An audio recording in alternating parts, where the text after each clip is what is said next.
विचित्र इतिहास कलगियां वाले पातशाह जी का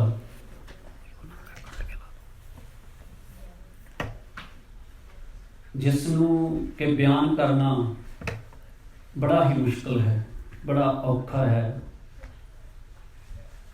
इस इतिहास को बयान करदियां जीभ रुक जाती है, अखां नाम हो जांदियां ने, क्योंकि जदों आपां सारी दुनिया का जे इतिहास देखते हैं तो किते भी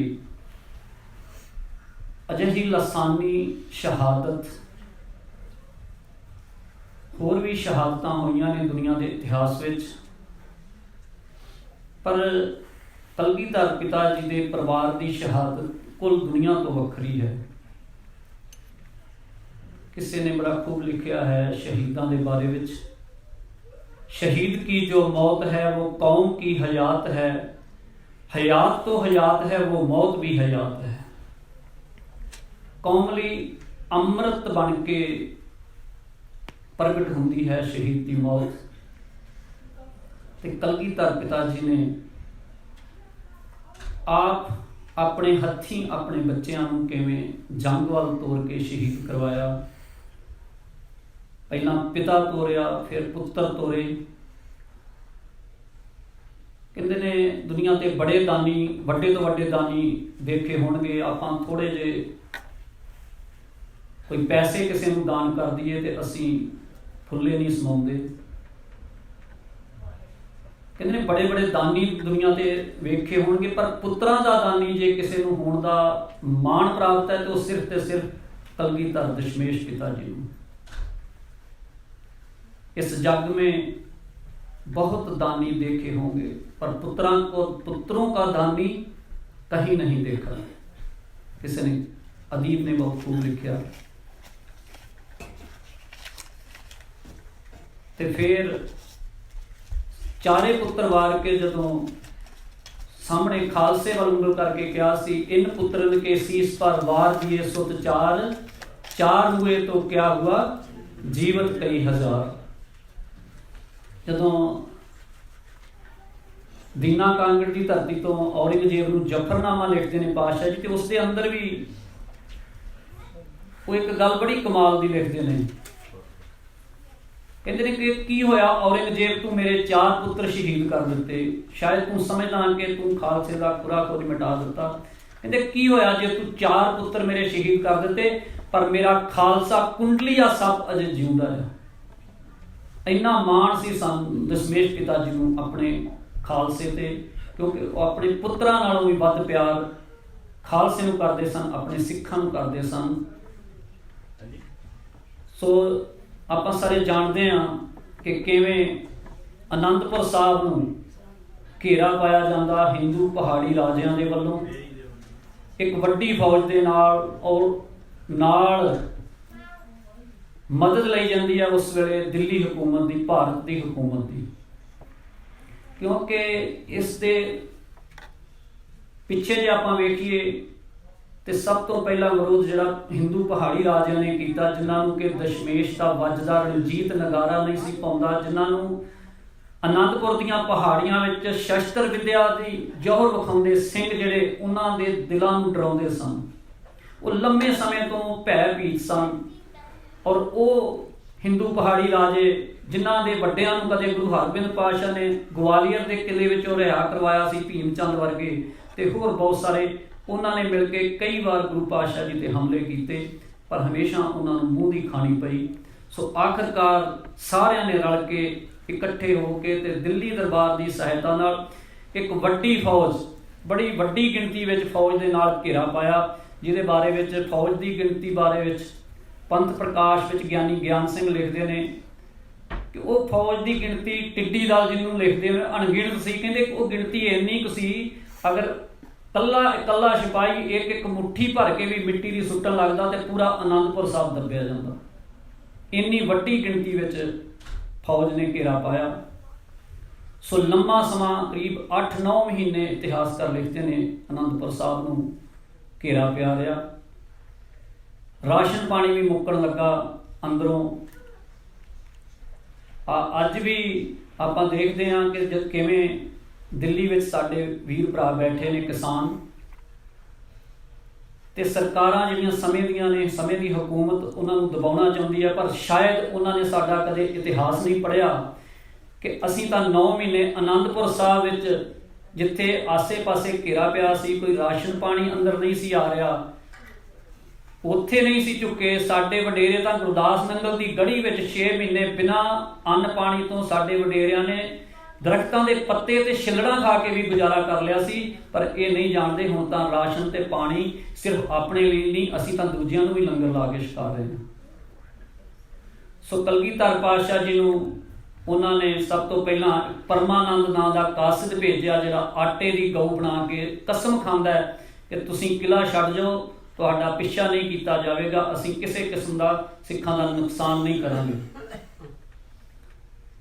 ਸਿੱਖ ਵੀ ਕਿਉਂਕਿ ਬਹੁਤ ਸਾਰੇ ਚਾਹੁੰਦੇ ਸਨ ਵਿੱਚੋਂ ਕਿ ਆਪਾਂ ਕਿਲ੍ਹਾ ਛੱਡ ਜਾਈਏ, ਕਿਉਂਕਿ ਬਹੁਤ ਸਾਰੇ ਸਿੱਖ ਪਹਿਲਾਂ ਹੀ ਸ਼ਹੀਦੀ ਪਾ ਚੁੱਕੇ ਸਨ। ਜਦੋਂ ਪਾਣੀ ਲੈਣ ਜਾਂਦੇ ਸਨ ਬਾਹਰ ਤਾਂ ਬਹੁਤ ਸਾਰੇ ਸਿੱਖਾਂ ਨੂੰ ਯੁੱਧ ਕਰਨਾ ਪੈਂਦਾ ਸੀ, ਤੇ ਕੁਝ ਕੁ ਸਿੱਖ ਹੀ ਵਾਪਸ ਮੁੜਦੇ ਸਨ ਪਾਣੀ ਲੈ ਕੇ ਜਾਂ ਹੋਰ ਰਸਦਾਂ ਲੈ ਕੇ।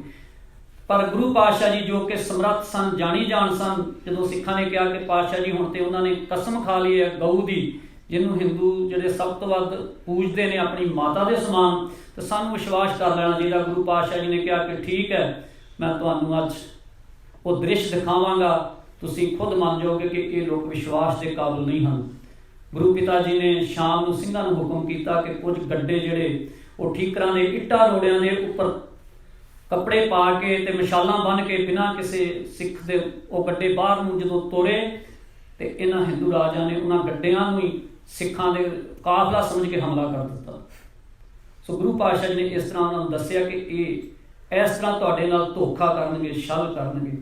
ਫਿਰ ਔਰੰਗਜ਼ੇਬ ਇੱਕ ਕੁਰਾਨ ਮਜੀਦ ਭੇਜਦਾ, ਜਿਸ ਦੇ ਉੱਪਰ ਉਹ ਸ਼ਬਦ ਲਿਖ ਕੇ ਭੇਜਦਾ ਕਿ ਤੁਸੀਂ ਕਿਲ੍ਹਾ ਖਾਲੀ ਕਰ ਜਾਓ, ਅਸੀਂ ਤੁਹਾਡਾ ਪਿੱਛਾ ਨਹੀਂ ਕਰਾਂਗੇ, ਖਾਲਸੇ ਨੂੰ ਅਸੀਂ ਕੁਛ ਹਮਲਾ ਨਹੀਂ ਕਰਾਂਗੇ। ਉਸ ਤੋਂ ਬਾਅਦ ਫਿਰ ਸਿੱਖਾਂ ਦੇ ਕਹਿਣ ਤੇ, ਹੁਕਮ ਕਰਨ ਤੇ, ਕਿਉਂਕਿ ਗੁਰੂ ਪਾਤਸ਼ਾਹ ਜੀ ਨੇ ਹਮੇਸ਼ਾ ਹੀ ਖਾਲਸੇ ਨੂੰ ਗੁਰੂ ਕਿਹਾ ਤੇ ਖਾਲਸੇ ਦਾ ਹੁਕਮ ਉਹਨਾਂ ਨੇ ਹੱਥ ਜੋੜ ਕੇ ਮੰਨਿਆ ਵੀ ਹੈ। ਹੁਕਮ ਕਰਨ ਤੇ ਗੁਰੂ ਪਾਤਸ਼ਾਹ ਜੀ ਰਾਜੀ ਹੋ ਗਏ। ਅਨੰਦਪੁਰ ਸਾਹਿਬ ਦਾ ਕਿਲ੍ਹਾ ਖਾਲੀ ਕਰਨ ਲਈ ਪੂਰੀ ਪਲਾਨ ਕਰਕੇ ਸਿੱਖਾਂ ਦੇ ਵੱਖ-ਵੱਖ ਜਥੇ ਬਣਾ ਕੇ ਅਨੰਦਪੁਰ ਸਾਹਿਬ ਨੂੰ ਛੱਡਿਆ। ਸਰਸਾ ਨਦੀ ਤੇ ਪੁੱਜਦੇ ਨੇ ਤੇ ਉਹੀ ਭਾਣਾ ਵਾਪਰਦਾ ਜਿਸ ਦਾ ਗੁਰੂ ਪਾਤਸ਼ਾਹ ਜੀ ਨੂੰ ਪਤਾ ਸੀ, ਕਿਉਂਕਿ ਗੁਰੂ ਸਮਰੱਥ ਹੈ, ਗੁਰੂ ਜਾਣੀ ਜਾਣੈ, ਅੰਤਰਜਾਮੀ ਹੈ, ਘਟ ਘਟ ਕੇ ਅੰਤਰ ਕੀ ਜਾਣਤ, ਭਲੇ ਬੁਰੇ ਕੀ ਪੀਰ ਪਛਾਨਤ। ਗੁਰੂ ਸਮਰੱਥ ਹੈ। ਸਰਸਾ ਦੇ ਕਿਨਾਰੇ ਤੇ ਹੀ ਪੁੱਜੇ ਸਨ ਕਿ ਪਿੱਛੋਂ ਵੱਡੀ ਗਿਣਤੀ ਵਿੱਚ ਫੌਜ ਨੇ ਹਮਲਾ ਕਰ ਦਿੱਤਾ। ਪਰ ਉਸ ਤੋਂ ਪਹਿਲਾਂ ਗੁਰੂ ਪਾਤਸ਼ਾਹ ਜੀ ਕਿੱਡੇ ਮਹਾਨ, ਕਿੱਡੇ ਅਲੌਕਿਕ ਕਾਰਨਾਮੇ ਗੁਰੂ ਪਾਤਸ਼ਾਹ ਜੀ ਨੇ ਕੀਤੇ ਨੇ ਤੇ ਸਾਨੂੰ ਸਿਖਾਇਆ ਵੀ ਹੈ। ਅਸੀਂ ਆਪਣੀ ਜ਼ਿੰਦਗੀ ਵਿੱਚ ਕੋਈ ਥੋੜ੍ਹੀ ਜਿਹੀ ਮੁਸੀਬਤ ਆ ਜਾਏ ਤੇ ਗੁਰੂ ਨੂੰ ਮਿਹਣੇ ਦੇਣ ਲੱਗਦੇ ਹਾਂ, ਰੱਬ ਨੂੰ ਉਲਾਂਭੇ ਦੇਣ ਲੱਗ ਜਾਂਦੇ ਹਾਂ। ਪਰ ਕਿੱਡਾ ਭਿਆਨਕ ਸਮਾਂ ਜਦੋਂ ਪੋਹ ਦਾ ਮਹੀਨਾ ਹੋਵੇ, ਉੱਤੋਂ ਬਾਰਿਸ਼ ਹੋ ਰਹੀ ਹੈ, ਅੱਗੇ ਸਰਸਾ ਨਦੀ ਜਿਹੜੀ ਆ ਉਹ ਠਾਠਾਂ ਮਾਰ ਰਹੀ ਹੈ, ਪਿੱਛੋਂ ਦੁਸ਼ਮਣ ਚੜਿਆ ਆ ਰਿਹਾ, ਤੇ ਗੁਰੂ ਪਾਤਸ਼ਾਹ ਜੀ ਸਿੱਖਾਂ ਨੂੰ ਕਹਿੰਦੇ ਨੇ ਕਿ ਅੰਮ੍ਰਿਤ ਵੇਲਾ ਹੋ ਗਿਆ, ਇੱਥੇ ਆਸਾ ਦੀ ਵਾਰ ਦਾ ਕੀਰਤਨ ਕੀਤਾ ਜਾਵੇ। ਸੋ ਸਰਸਾ ਨਦੀ ਦੇ ਕਿਨਾਰੇ ਇੱਕ ਪਾਸੇ ਕਮਸ਼ਾਨ ਦਾ ਜੰਗ ਬਾਬਾ ਅਜੀਤ ਸਿੰਘ ਜਿਹਦੀ ਕਮਾਂਡ ਕਰ ਰਹੇ ਨੇ ਤੇ ਭਾਈ ਉਦੇ ਸਿੰਘ ਤੇ ਹੋਰ ਸਿੰਘਾਂ ਨੂੰ ਨਾਲ ਲੈ ਕੇ ਦੁਸ਼ਮਣਾਂ ਦਾ ਮੁਕਾਬਲਾ ਕਰ ਰਹੇ ਨੇ, ਤੇ ਦੂਸਰੇ ਪਾਸੇ ਗੁਰੂ ਪਾਤਸ਼ਾਹ ਜੀ ਸਿੱਖਾਂ ਨੂੰ ਨਾਲ ਲੈ ਕੇ ਆਸਾ ਦੀ ਵਾਰ ਦਾ ਕੀਰਤਨ ਕਰ ਰਹੇ ਨੇ। ਸੋ ਬਹੁਤ ਸਾਰੇ ਸਿੰਘ ਇੱਥੇ ਸਰਸਾ ਦੇ ਕਿਨਾਰੇ ਤੇ ਸ਼ਹੀਦ ਹੁੰਦੇ ਨੇ।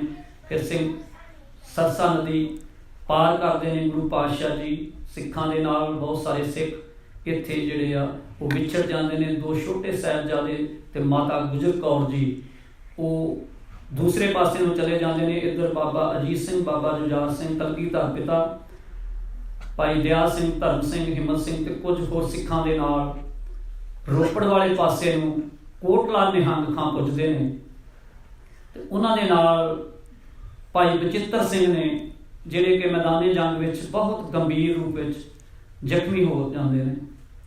ਜਦੋਂ ਕੋਟਲਾ ਨਿਹੰਗ ਖਾਂ ਦੇ ਘਰ ਗੁਰੂ ਪਾਤਸ਼ਾਹ ਜੀ ਪੁੱਜਦੇ ਨੇ ਤਾਂ ਉਹਨਾਂ ਨੂੰ ਪਤਾ ਲੱਗਦਾ ਕਿ ਬਚਿੱਤਰ ਸਿੰਘ ਜ਼ਖਮੀ ਹੋਏ ਪਏ ਨੇ। ਫਿਰ ਉਹ ਆਪਣੇ ਵੱਡੇ ਸਾਹਿਬਜ਼ਾਦੇ ਬਾਬਾ ਅਜੀਤ ਸਿੰਘ ਨੂੰ ਘੋੜੇ ਉੱਪਰ ਭੇਜਦੇ ਨੇ ਕਿ ਭਾਈ ਬਚਿੱਤਰ ਸਿੰਘ ਨੂੰ ਲੈ ਕੇ ਆਓ। ਜਦੋਂ ਉਹ ਲੈ ਕੇ ਆਉਂਦੇ ਨੇ ਤਾਂ ਦੇਖਦੇ ਨੇ ਕਿ ਬਹੁਤ ਗੰਭੀਰ ਰੂਪ ਵਿੱਚ ਜ਼ਖਮੀ ਨੇ।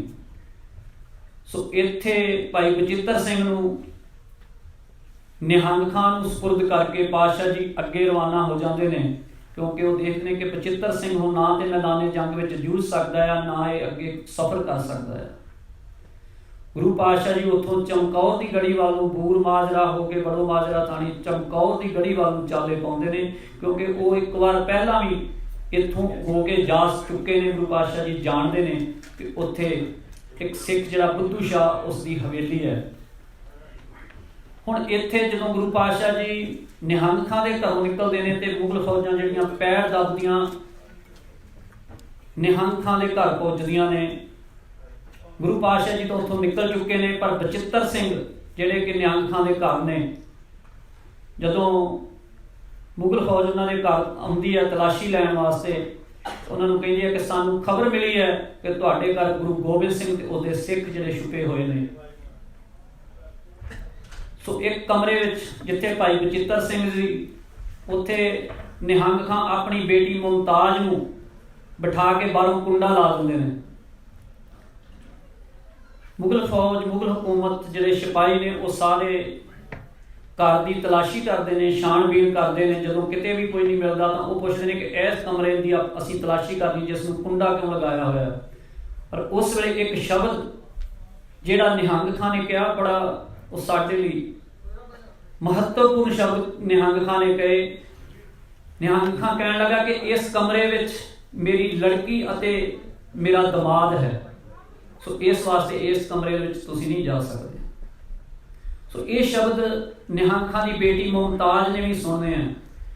ਭਾਈ ਬਚਿੱਤਰ ਸਿੰਘ ਸ਼ਹੀਦੀ ਪਾ ਜਾਂਦੇ ਨੇ ਉੱਥੇ, ਕਿਉਂਕਿ ਜ਼ਖਮ ਬਹੁਤ ਜ਼ਿਆਦਾ, ਖੂਨ ਬਹੁਤ ਜ਼ਿਆਦਾ ਵਹਿ ਚੁੱਕਾ। ਹੁਣ ਇਸ ਪਰਿਵਾਰ ਦੀ ਕੁਰਬਾਨੀ ਵੇਖੋ ਕਿ ਪਿਤਾ ਨੇ ਸਹਿਜ ਸੁਭਾਅ ਸ਼ਬਦ ਕਹੇ ਸਨ ਕਿ ਇਸ ਕਮਰੇ ਵਿੱਚ ਮੇਰੀ ਬੇਟੀ ਤੇ ਮੇਰਾ ਦਮਾਦ ਹੈ, ਪਰ ਜਦੋਂ ਉਹਨਾਂ ਦੀ ਬੇਟੀ ਦੇ ਵਿਆਹ ਦੀ ਗੱਲ ਚੱਲੀ, ਉਹਨਾਂ ਦੇ ਨਿਕਾਹ ਦੀ ਗੱਲ ਚੱਲੀ, ਨਿਹੰਗ ਖਾਂ ਨੇ ਕਿਤੇ ਲੜਕਾ ਵੇਖਣਾ ਚਾਹਿਆ। ਜਦੋਂ ਧੀ ਨੂੰ ਪਤਾ ਲੱਗਾ ਕਿ ਮੇਰਾ ਪਿਤਾ ਮੇਰਾ ਨਿਕਾਹ ਕਰਨਾ ਚਾਹੁੰਦਾ ਹੈ, ਤੇ ਉਸ ਬੇਟੀ ਨੇ ਕਿਹਾ, ਪਿਤਾ ਜੀ ਇੱਕ ਔਰਤ ਵਾਸਤੇ ਉਸਦੇ ਜਿਉਂਦੇ ਜੀ ਇੱਕ ਹੀ ਵਿਆਹ ਕਾਫੀ ਹੁੰਦਾ, ਇੱਕ ਹੀ ਨਿਕਾਹ ਕਾਫੀ ਹੁੰਦਾ। ਉਹ ਹੈਰਾਨ ਹੋ ਜਾਂਦਾ ਕਿ ਬੇਟੀ ਮੈਂ ਤਾਂ ਤੇਰਾ ਨਿਕਾਹ ਜੇ ਕੀਤਾ ਨਹੀਂ, ਤੂੰ ਇਹ ਕਿਸ ਤਰ੍ਹਾਂ ਦੀਆਂ ਗੱਲਾਂ ਕਰ ਰਹੀ ਹੈ। ਤਾਂ ਫਿਰ ਉਸਨੇ ਯਾਦ ਕਰਾਇਆ ਕਿ ਜਦੋਂ ਭਾਈ ਬਚਿੱਤਰ ਸਿੰਘ ਜ਼ਖਮੀ ਸੀ ਤੇ ਤੁਸੀਂ ਮੁਗਲ ਫੌਜ ਨੂੰ ਇਹ ਗੱਲ ਕਹੀ ਸੀ ਕਿ ਇਸ ਕਮਰੇ ਵਿੱਚ ਮੇਰੀ ਧੀ ਤੇ ਮੇਰਾ ਦਮਾਦ ਹੈ। ਮੈਂ ਤਾਂ ਭਾਈ ਬਚਿੱਤਰ ਸਿੰਘ ਨੂੰ ਹੀ ਆਪਣਾ ਪਤੀ ਮੰਨ ਚੁੱਕੀ ਹਾਂ, ਮੈਂ ਜਿਉਂਦੇ ਜੀ ਹੁਣ ਅੱਗੇ ਕਦੇ ਵੀ ਨਿਕਾਹ ਨਹੀਂ ਕਰਾਂਗੀ। ਤੇ ਇਹ ਇਤਿਹਾਸ ਗਵਾਹੀ ਕਰਦਾ ਕਿ ਬੀਬੀ ਮੁਮਤਾਜ਼ ਨੇ ਆਪਣੇ ਜਿਉਂਦੇ ਜੀ ਕਦੇ ਵੀ ਨਿਕਾਹ ਨਹੀਂ ਕਰਾਇਆ। ਉਹ ਸਾਰੀ ਉਮਰ ਇਸ ਤਰ੍ਹਾਂ ਹੀ ਉਸਨੇ ਬਿਤਾਈ। ਇਹ ਹੈ ਗੁਰੂ ਨਾਲ ਸ਼ਰਧਾ, ਗੁਰੂ ਪ੍ਰਤੀ ਪਿਆਰ, ਜਿਹੜਾ ਕਦੇ ਕਿਤੇ ਸਾਡੇ ਅੰਦਰ ਵੀ ਆ ਜਾਵੇ ਤੇ ਉਸ ਵਾਹਿਗੁਰੂ ਅਕਾਲ ਪੁਰਖ ਦੀ ਰਹਿਮਤ ਕਿਰਪਾ ਸਾਡੇ ਉੱਤੇ ਵੀ ਵਰਸ ਜਾਵੇ। ਸੋ ਉੱਥੋਂ ਗੁਰੂ ਪਾਤਸ਼ਾਹ ਜੀ ਚਮਕੌਰ ਨਗਰ ਪਹੁੰਚਦੇ ਨੇ, ਜਿੱਥੇ ਬੁੱਧੂ ਸ਼ਾਹ ਨੂੰ ਸੁਨੇਹਾ ਭੇਜਦੇ ਨੇ ਤੇ ਬੁੱਧੂ ਸ਼ਾਹ ਗੁਰੂ ਪਾਤਸ਼ਾਹ ਜੀ ਨੂੰ ਆਪਣੇ ਘਰ ਆਉਣ ਵਾਸਤੇ ਕਹਿੰਦਾ, ਪਰ ਗੁਰੂ ਪਾਤਸ਼ਾਹ ਜੀ ਉਸ ਨੂੰ ਕਹਿੰਦੇ ਨੇ ਕਿ ਨਹੀਂ, ਅਗਰ ਅਸੀਂ ਤੇਰੇ ਘਰ ਆਉਂਦੇ ਹਾਂ ਤਾਂ ਤੇਰਾ ਨੁਕਸਾਨ ਕਰੇਗੀ ਮੁਗਲ ਫੌਜ, ਸਾਡੇ ਪਿੱਛੇ ਜ਼ਰੂਰ ਆਵੇਗੀ। ਅਸੀਂ ਤੇਰੇ ਬਾਹਰ ਜੋ ਪਿੰਡ ਦੇ ਬਾਹਰ ਤੇਰੀ ਕੱਚੀ ਗੜੀ ਹੈ, ਅਸੀਂ ਉੱਥੇ ਹੀ ਟਿਕਾਣਾ ਕਰਨਾ ਚਾਹੁੰਦੇ ਹਾਂ। ਸੋ ਉਸਨੇ ਗੁਰੂ ਪਾਤਸ਼ਾਹ ਦਾ ਹੁਕਮ ਮੰਨ ਕੇ ਸਿੰਘਾਂ ਨੇ ਸਾਰਿਆਂ ਨੇ ਉੱਥੇ ਟਿਕਾਣਾ ਕੀਤਾ। ਔਰ ਸਿੰਘਾਂ ਨੇ ਬੁੱਧੂ ਸ਼ਾਹ ਨੂੰ ਇਹ ਗੱਲ ਵੀ ਕਹੀ ਕਿ ਅਗਰ ਤੈਨੂੰ ਕੋਈ ਤੰਗ ਕਰਦਾ, ਮੁਗਲ ਫੌਜ ਤੈਨੂੰ ਪੁੱਛੇਗੀ ਤੇ ਤੂੰ ਕਹਿ ਦੇਣਾ ਕਿ ਉਹ ਮੇਰੇ ਪੁੱਛਣ ਤੋਂ ਬਿਨਾਂ ਹੀ ਜ਼ਬਰਦਸਤੀ ਸਿੱਖਾਂ ਨੇ ਜਿਹੜੀ ਮੇਰੀ ਗੜੀ ਤੇ ਕਬਜ਼ਾ ਕਰ ਲਿਆ, ਤਾਂ ਕਿ ਤੇਰਾ ਕੋਈ ਵੀ ਨੁਕਸਾਨ ਜਿਹੜਾ ਉਹ ਨਾ ਹੋ ਸਕੇ। ਸੋ ਇੱਥੇ ਜਦੋਂ ਰਾਤ ਨੂੰ ਪੁੱਜਦੇ ਨੇ ਸਿੰਘ ਸਾਰੇ, ਬੜਾ ਹੀ ਭਿਆਨਕ ਜਿਹੜਾ ਸੀਨ ਹੈ। ਅੱਲਾ ਯਾਰ ਖਾਂ ਜੋਗੀ ਜਿਹੜਾ ਇੱਕ ਮੁਸਲਿਮ ਕਵੀ ਹੋਇਆ, ਜਿਸਨੇ ਛੋਟੇ ਸਾਹਿਬਜ਼ਾਦੇ ਅਤੇ ਵੱਡੇ ਸਾਹਿਬਜ਼ਾਦਿਆਂ ਦੀ ਸ਼ਹੀਦੀ ਨੂੰ ਬਿਆਨ ਕੀਤਾ। 2 ਕਿਤਾਬਾਂ ਲਿਖੀਆਂ ਨੇ ਉਸਨੇ। ਜਿਹੜੀ ਵੱਡੇ ਸਾਹਿਬਜ਼ਾਦਿਆਂ ਦੀ ਸ਼ਹਾਦਤ ਹੈ ਉਸ ਦਾ ਨਾਂ ਹੈ ਗੰਜੇ ਸ਼ਹੀਦਾਂ, ਔਰ ਛੋਟੇ ਸਾਹਿਬਜ਼ਾਦਿਆਂ ਦੀ ਸ਼ਹਾਦਤ ਨੂੰ ਸਮਰਪਿਤ ਕਿਤਾਬ ਦਾ ਨਾਂ ਸ਼ਹੀਦਾਂ ਨੇ ਵਫਾ।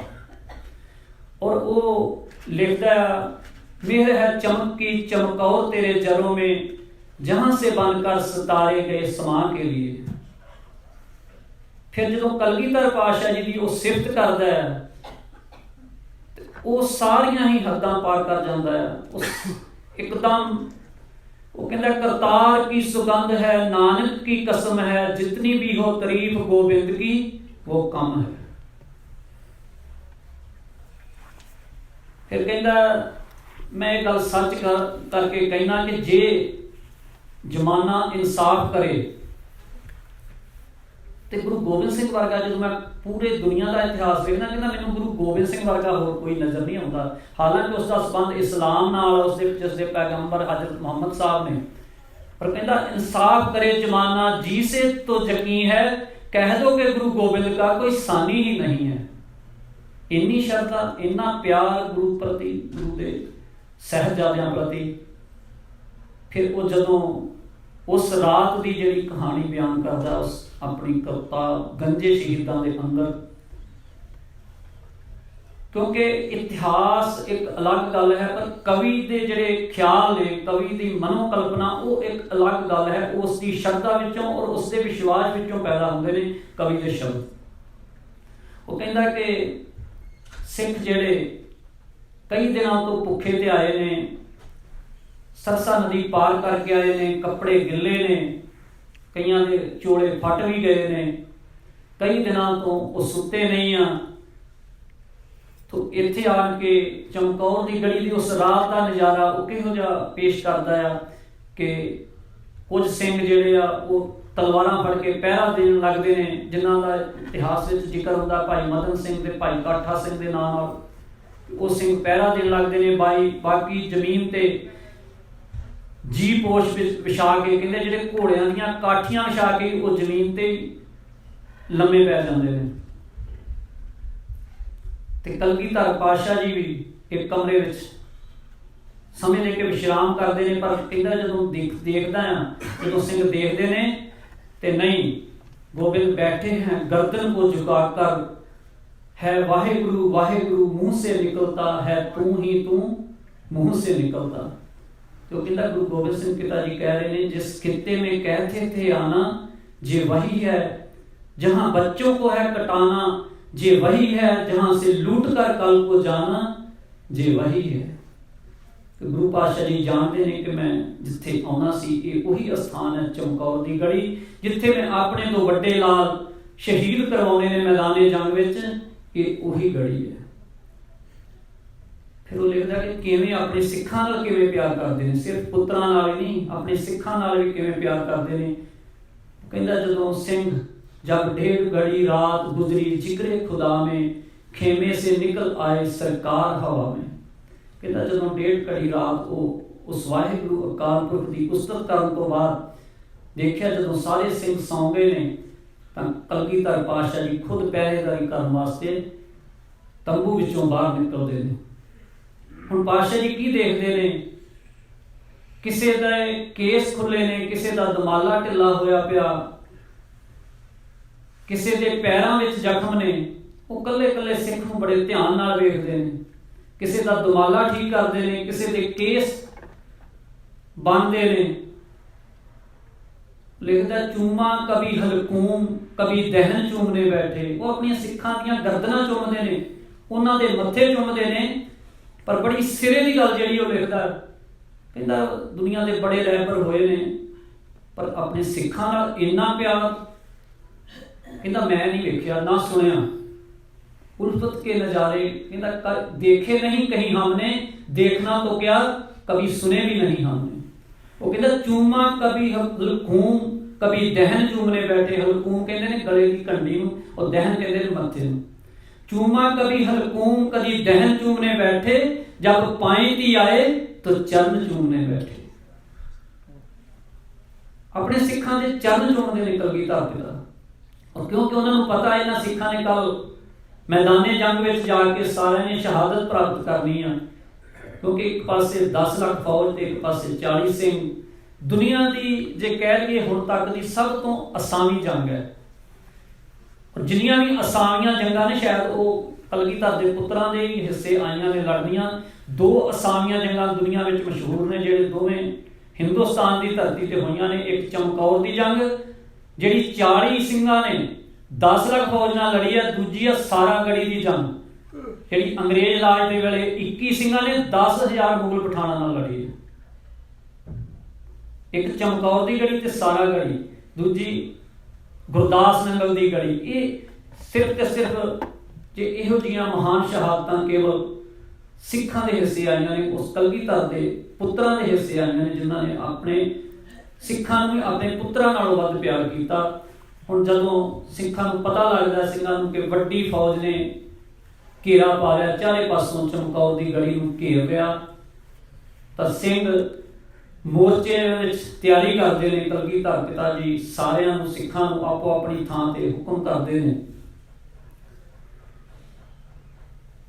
बड़ा ही अद्भुत नज़ारा, बड़ा इस एक बेनती मैं कर देवां, जिहड़ा कलगीधर पिता दे बच्चों की शहादत सिखां दी ना, ये महसूस करने वाली गल है। आपां अखां बंद करके नेत्र कदे चमकौर की गढ़ी विच अपनी आत्मा नूं लैके जाइए, अपनी सुरत नूं ठंडे बुरज विच लैके जाइए, सरहंद दीआं दीवारां विच लैके जाइए, फिर असीं महसूस कर सकते हैं। मैं पहलां कहा सी इस नूं कहना बड़ा औखा है, इस इतिहास नूं बयान करना। सो एक वड्डी फौज जिहड़ी आ चमकौर की गढ़ी नूं घेरा पा लैंदी है। सो अगले दिन के चढ़ाव नाल उन्हां वल्लों यतन कीते जांदे ने किसी तरह कि कलगीधर पातशाह जी ते उन्हां दे जिहड़े सारे सिंह आ, उन्हां दा कोशिश ही कि उन्हां नूं असीं जिंदा ही गिरफ्तार करना। एक पासे 10 लाख फौज, एक पासे 40 सिंह। पर गुरु पातशाह जी जिहड़े सिर्फ कलम दे ही धनी नहीं, वो तेग दे भी धनी ने ते तीर कमान दे भी धनी आ। उन्हां दे कमान जिहड़ा सी वो आम इंसान जिहड़ा कहंदे ओहदी चंदी नहीं सी, तंदी नहीं सी चढ़ा सकदा, उन्हें खिंच नहीं सी सकदा, इन्ना मजबूत कमान सी उन्हां दा।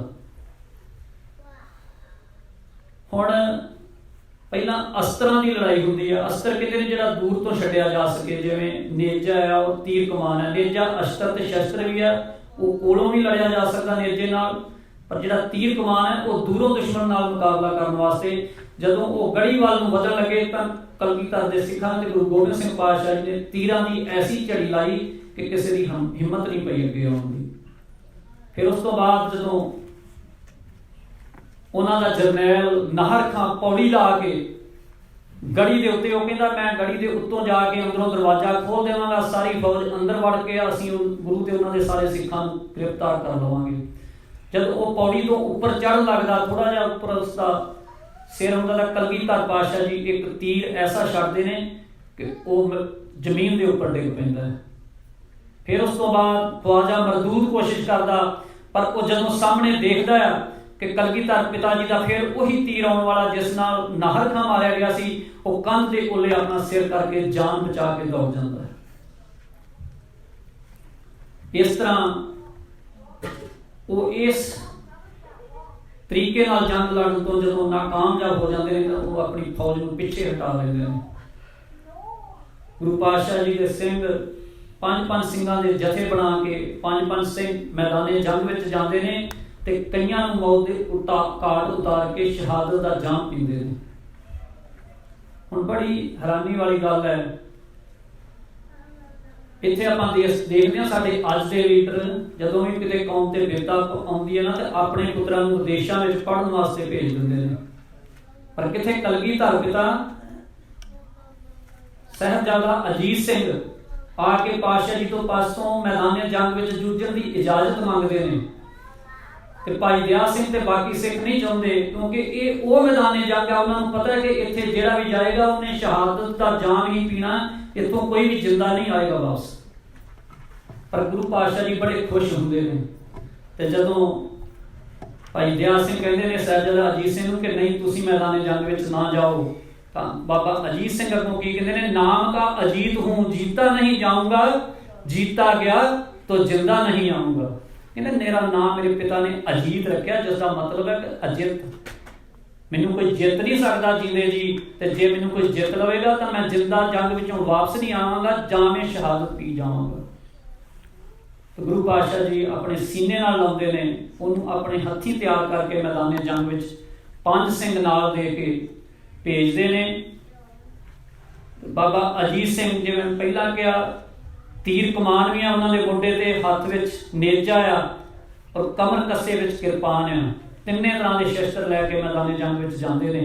सब तो पहला वो तीरां दे नाल लड़ाई करते हैं, दुश्मन के नाल जदों उन्होंने पत्थे विचों तीर मुकते हैं फिर वो नेजा फड़ लेंदे ने, फिर नेजे नाल कईयां नूं मौत के घाट उतार दिंदे ने। सो नेजा टुटण तो बाद वो किरपान फड़ लेंदे ने, किरपान के नाल जंग विच जोर विखाउंदे ने। अचानक उन्होंने किरपान भी टुट जाती है, एक तीर उन्होंने लग जाता, घोड़े तो हेठां डिग पैंदे ने ते बहुत सारे एकदम जिहड़ा मुगलिया फौज की वड्डी गिणती उन्होंने दुआले हो जाती है तो उन्होंने सारे कोई तीर मारदा, कोई नेजा मारदा, कोई किरपान मारदा। एक इतिहास है हिंदुस्तान का, एक राणा होया राजा होया राणा सांगा, राजस्थान का राजपूताने का राजा। ਉਹਦੇ बारे कहा जाता कि उसनूं मैदाने जंग में 80 तो वध फट लगे सन। मन्निया जाता कि उसके शरीर से बहुत ज़्यादा फट सन कि 80 तो वध फट लगे सन। पर साडा इतिहास कहता कि साहिबजादा अजीत सिंह के शरीर उपर मैदाने जंग में 300 तो वध फट सन। इन्ना महान शहीद, इन्नी महान शहादत कलगीधर पिता जी के वड्डे साहिबजादे दी। हुण की हुंदा, फिर साहिबजादा अजीत सिंह जदों अपने वड्डे भरा नूं मैदाने जंग में शहीदी पाउंदे होए देखते हैं, उन्होंने मन में भी चाह चढ़ जाता है। वो कहते भाई से बिछड़ कर हमको जीना नहीं आता, खाना नहीं, पीना नहीं, सोना नहीं आता। कहते मैं इन्ना प्यार सी मेरा अपने वड्डे भरा दे नाल, मैं तो उसको विछड़ के रह ही नहीं सकता। मैनूं हुण कुछ भी चंगा नहीं लगता। मैनूं जे चंगा लगता है कुछ तो सिर्फ कि मैं भी मैदाने जंग में जाके अपने वड्डे वीर की तरह शहादत का जाम पीवां। हुण कलगीधर पिता जी के प्यारे ते होर सिंह फिर चाहते हैं कि साहिबजादा जुझार सिंह ना जावे मैदाने जंग में, पर खुद साहिबजादा जुझार सिंह गुरु पातशाह जी पासों मैदाने जंग में जूझण की आग्ञा मांगते हैं।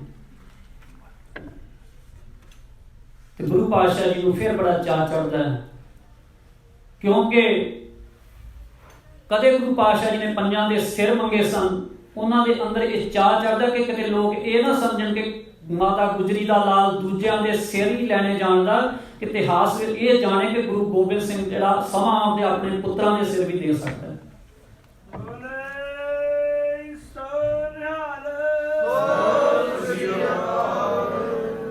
हुण वो वेला आ गया, गुरु पातशाह जी अल्लाह जाता लिखता थे 4 अब 2 ही, कल जे भी ना होंगे, मैं शुक्र करूंगा अगर जे भी ना होंगे।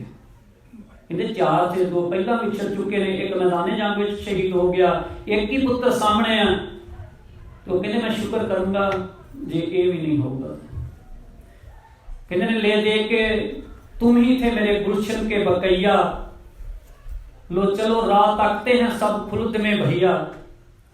हुण साडे असी दुनियावी जीव हाँ, साडियां सारियां दीयां ख्वाहिशां किहो जिहियां हुंदियां ने कि साडे बच्चे, साडा पुत्र वड्डा होवे, चंगी पढ़ाई करे, चंगी नौकरी करे, चंगे पैसे कमावे, उसका ब्याह करिए ते नौ लैके घर विच आवे। साडियां इहो जिहियां दुनियावी ख्वाहिशां। पर इत्थे कलगीधर दी ख्वाहिश भी वक्री है, दुनिया नालों अलग है। जुझार सिंह नूं गलवकड़ी विच लैंदे ने ते की कहंदे ने, ख्वाहिश है तुम्हें तेल चलाते हुए देखें, हम आंख से बर्शी तुम्हें खाते हुए देखें। कहते मेरी ख्वाहिश ही कि जुझार सिंह तेन मैं मैदाने जंग में जूझदियां ते वेखां, ते मैं वेखां तेरी छाती विच किन्ने क तीर समा सकदे ने, ते अपने सामने तेन मैं वेखां कि तू दुश्मन की छाती विच बर्शी खावें। सो साहिबजादा जुझार सिंह भी साथी सिंघां दे नाल मैदाने जंग विच जामे शहादत पी जाते हैं। उस तो बाद कलगीधर पिता जी खुद मैदाने जंग में जाण लई तैयार हो जाते हैं। जो सिखां नूं पता लगता है भाई दया सिंह जी के साथी सिंघां नूं, ते वो 5 सिंघां के रूप में पातशाह जी के अगे हथ जोड़ के खड़े हो जाते हैं। तो ये कहते हैं कि तुसीं क्या सी जो खालसा साजिया सी कि खालसा मेरो रूप है खास, खालसे में हो करो निवास। कि खालसा अज तो परमेश्वर रूप है, जो भी 5 सिंह हुक्म करनगे मैं कदे भी नहीं मोड़ांगा। तो फिर असीं अज तुहानूं हुक्म करते हैं, बेनती करते हैं हुक्म रूप में कि तुसीं इस गढ़ी नूं छड्ड जाओ। कारण कि भाई दया सिंह जी कहते हैं कि पिता जी अगर तुसीं इत्थों चले जाओ असीं शहीद हो जावांगे, कोई गल नहीं, पर जे तुसीं शहीद हो जाओगे अगे खालसे नूं कौन तोरेगा? जे तुसी इत्थों निकल जाओगे, तुसी साडे वर्गे बहुत सारे सिंह तैयार करके फिर जुल्म का मुकाबला करने लई तैयार बर तैयार कर देवोगे। सो गुरु पातशाह जी क्योंकि उन्हें अपना वचन किवें मोड़ सकते सन, वो अपनी कलगी ते अपने वस्त्र जिहड़े उन्हां दे हम शक्ल भाई संगत सिंह नूं पहना के आप तड़के फिर एक गल वो कहते हैं कि मैं लुक के नहीं जावांगा इत्थों, मैं दस के जावांगा कि कलगीधर जिहड़ा वो मैदाने जंग विचों जा रहा जे किसी की हिम्मत है तो फड़ लो। सो इस तरह पातशाह जी ने किया, जोर की ताड़ी मार के सवेर के वेले उस मुसे दे विच ताड़ी मार के निकले कि हिंद का पीर जा रहा, जे कोई फड़ सकता तो फड़ लो। जदों मैदाने जंग विच निकल रहे हैं, पहली गल तो गुरु पातशाह जी ने अपने जिहड़े वस्त्र सी वो संगत सिंह नूं पहना दिते। एक चोला सिर्फ जिहड़ा पहला ही शायद पाटा होया सी ते पैरों तो बस उन्होंने अपना जोड़ा भी उतार दिता सी ताकि आपां मैदाने जंग विचों दी लंघ के जाना ते उत्थे शहीद होए सिखां दे केस भी खुले होणगे, किसी के केसां ते पैर ना आ जाए, इसलिए पातशाह जी ने अपना जोड़ा भी पैरों तो उतार दिता। ते जदों भाई दया सिंह जी नाल नाल जा रहे हैं तो अगे की देखते हैं, साहिब जुझार सिंह की लाश पई हुई है। भाई दया सिंह साहिबजादे की लाश वेख के रोक के ते अपना कमर कस्सा खोलन लगते हैं तो गुरु पातशाह जी उस वे रोक देंगे हैं कि दया सिंह ये की कर रहे हैं। अगों दया सिंह कहता कि साहिबजादे की लाश है, मैं सोचदा मैं अपना कमर कस्सा उसकी लाश के उपर पा देवां, पर गुरु पिता जी उसनूं मना कर देंगे हैं कि नहीं, ये जिन्ने भी मैदाने जंग में शहीद होए ने ये सारे मेरे अजीत ते जुझार ने। चरण सिंह सफरी जिहड़ा पंजाबी का कवि होया, बड़ी कमाल की गल, बड़ियां कमाल दीयां सतरां उसने लिखियां ने। वो कहंदा दुनिया ते गरीब तो गरीब मापे पए ने, भाई दया सिंह के मूँह तो खवाउंदे ने कि कलगीधर नूं कहंदे ने दुनिया ते गरीब तो गरीब मापे पए ने, खपणों बगैर दस किहदे पुत गए ने। कहते बड़े गरीब तो गरीब भी दुनिया में इंसान होवे, वो भी उसका मरण तो बाद उसके पुत्र नूं खपण नसीब हो जाता है। पर जिहड़ी गल कलगीधर पिता जी कहंदे ने वो जवाब दिंदे ने भाई दया सिंह नूं, कहंदे दुनिया बेशक मैनूं जग सारा जंग दा चोर समझे, मैनूं रता परवाह नहीं कि जग सारा मैनूं बेशक जंग दा चोर समझे, भाई मैं ये ना सुना दया सिंघा कि कलगीधर ने पुत होर समझे ते सिख होर समझे।